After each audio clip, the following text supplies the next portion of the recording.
ओम नमः शिवाय। राधे कृष्णा। दोस्तों, हम अपने लिए सुखी जीवन की कामना करते हैं तो सबसे पहले सुखी जीवन के लिए अपने पितृदेवों की याद आती है और उसके साथ साथ अपने कुलदेव और कुलदेवी की याद आती है। विशेष रूप से यदि हम अपने कुल की वृद्धि की बात करें तब कुल देवी माता ही सबसे पहले याद आती है। दोस्तों, कुल देवी का स्थान हमारे घर के प्रथम द्वार के ऊपर होता है। जब कुल देवी का स्थान ही मुख्य द्वार पर होता है तो बिना कुल देवी की इजाज़त के कोई देव प्रवेश नहीं कर पाते हैं। यही कारण है कि बिना कुल देवी को खुश किए हम कितने ही देवों की पूजा करें तो वह फलित नहीं हो पाती है।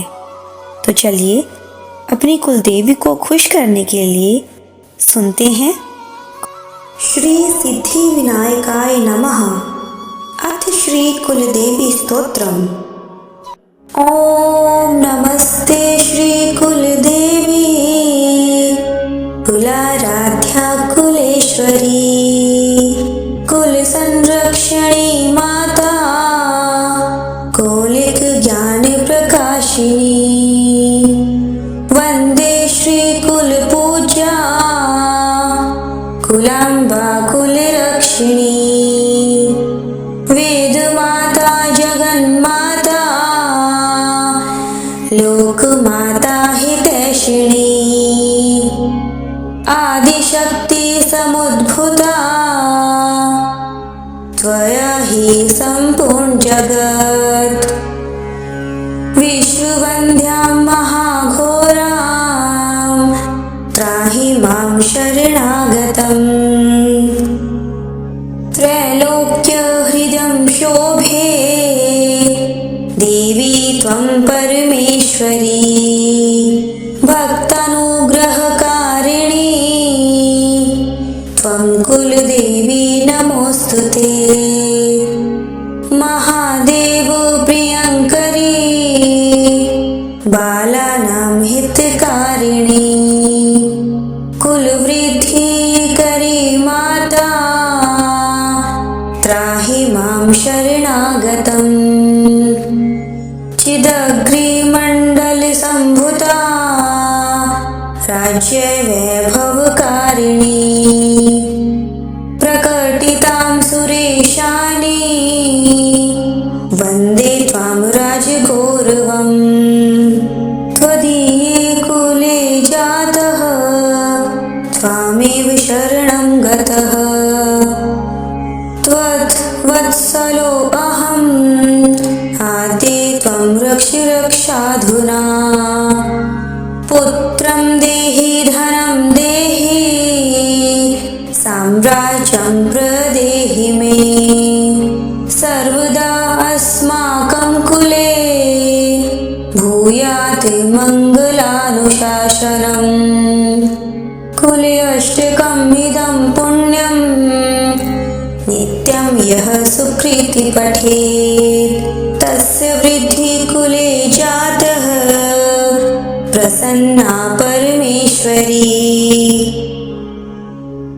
ओम नमस्ते श्री कुलदेवी कुलाराध्या कुलेश्वरी कुल संरक्षणी माता कौलिक ज्ञान प्रकाशिनी वंदे श्री कुल पूज्या कुलांबा कुल रक्षिणी वेद माता जगन माता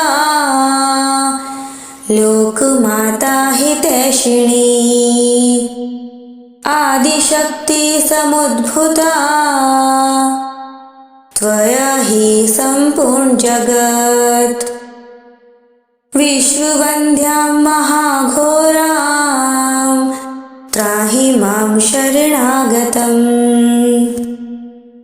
त्रैलोक्यहृदं शोभे देवी त्वं परमेश्वरी भक्तानुग्रहकारिणी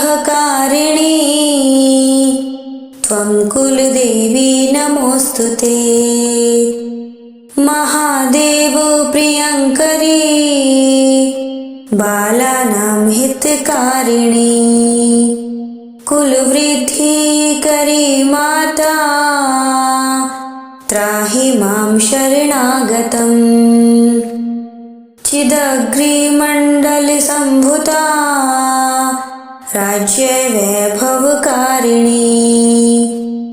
प्रकटितां सुरेशानी वन्दे त्वां राजगौरवम्। त्वदीये कुले जातः त्वामेव शरणं गतः। त्वद्वत्सलो अहम् आद्ये त्वं रक्ष रक्षाधुना। पुत्रं देहि धनं देहि साम्राज्यं प्रदेहि मे। सर्वदा अस्माकं कुले भूयात् मङ्गलानुशासनम्। कुले अष्टकम् इदं पुण्यं नित्यं यः सुकृति पठेत् तस्य वृद्धि कुले जातः प्रसन्ना परमेश्वरी। ॐ नमस्ते श्री कुलदेवी कुलाराध्या कुलेश्वरी कुल संरक्षणी माता कौलिक ज्ञान प्रकाशिनी। वंदे श्री कुल पूज्या कुलांबा कुलरक्षिणी। वेद माता जगन्माता लोकमाता हितैषिणी। आदिशक्ति समुद्भूता त्वया हि सम्पूर्ण जगत्। विश्ववन्द्यां महाघोरां त्राहि मां शरणागतम्। त्रैलोक्यहृदं शोभे देवी त्वं परमेश्वरी। भक्तानुग्रहकारिणी त्वं कुलदेवी नमोस्तुते। महादेव प्रियंकरी बालानां हितकारिणी कुलवृद्धिकरी माता त्राहि मां शरणागतम्। चिदग्निमण्डलसम्भूता राज्यवैभवकारिणी प्रकटितां सुरेशानी वन्दे त्वां राजगौरवम्। त्वदीये कुले जातः त्वामेव शरणं गतः। त्वद्वत्सलो अहम् आद्ये त्वं रक्ष रक्षाधुना। पुत्रं देहि धनं देहि साम्राज्यं प्रदेहि मे। सर्वदा अस्माकं कुले भूयात् मङ्गलानुशासनम्। कुले अष्टकम् इदं पुण्यं नित्यं यः सुकृति पठेत् तस्य वृद्धि कुले जातः प्रसन्ना परमेश्वरी। ॐ नमस्ते श्री कुलदेवी कुलाराध्या कुलेश्वरी कुल संरक्षणी माता कौलिक ज्ञान प्रकाशिनी। वंदे श्री कुल पूज्या कुलांबा कुलरक्षिणी। वेद माता जगन्माता लोकमाता हितैषिणी। आदिशक्ति समुद्भूता त्वया हि सम्पूर्ण जगत्। विश्ववन्द्यां महाघोरां त्राहि मां शरणागतम्। त्रैलोक्यहृदं शोभे देवी त्वं परमेश्वरी भक्तानुग्रहकारिणी त्वं कुलदेवी नमोऽस्तुते। महादेव प्रियङ्करी बालानां हितकारिणी कुलवृद्धिकरी माता त्राहि मां शरणागतम्। चिदग्निमण्डलसम्भूता राज्यवैभवकारिणी प्रकटितां सुरेशानी वन्दे त्वां राजगौरवम्। त्वदीये कुले जातः त्वामेव शरणं गतः त्वद्वत्सलो अहम् आद्ये त्वं रक्ष रक्षाधुना। पुत्रं देहि धनं देहि साम्राज्यं प्रदेहि मे सर्वदा अस्माकं कुले भूयात् मङ्गलानुशासनम्। कुले अष्टकम् इदं पुण्यं नित्यं यः सुकृति पठेत् तस्य वृद्धि कुले जातः प्रसन्ना परमेश्वरी। ॐ नमस्ते श्री कुलदेवी कुलाराध्या कुलेश्वरी कुल संरक्षणी माता कौलिक ज्ञान प्रकाशिनी। वंदे श्री कुल पूज्या कुलांबा कुलरक्षिणी वेद माता जगन्माता लोकमाता हितैषिणी आदिशक्ति समुद्भूता त्वया हि सम्पूर्ण जगत्। विश्ववन्द्यां महाघोरां त्राहि मां शरणागतम्। त्रैलोक्यहृदं शोभे देवी त्वं परमेश्वरी भक्तानुग्रहकारिणी त्वं कुलदेवी नमोऽस्तुते। महादेव प्रियङ्करी बालानां हितकारिणी कुलवृद्धिकरी माता त्राहि मां शरणागतम्। चिदग्निमण्डलसम्भूता राज्यवैभवकारिणी प्रकटितां सुरेशानी वन्दे त्वां राजगौरवम्। त्वदीये कुले जातः त्वामेव शरणं गतः त्वद्वत्सलो अहम् आद्ये त्वं रक्ष रक्षाधुना। पुत्रं देहि धनं देहि साम्राज्यं प्रदेहि मे सर्वदा अस्माकं कुले भूयात् मङ्गलानुशासनम्।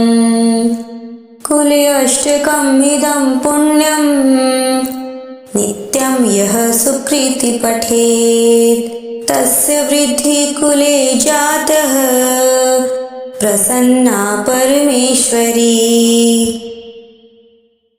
ॐ नमस्ते श्री कुलदेवी कुलाराध्या कुलेश्वरी कुल संरक्षणी माता कौलिक ज्ञान प्रकाशिनी।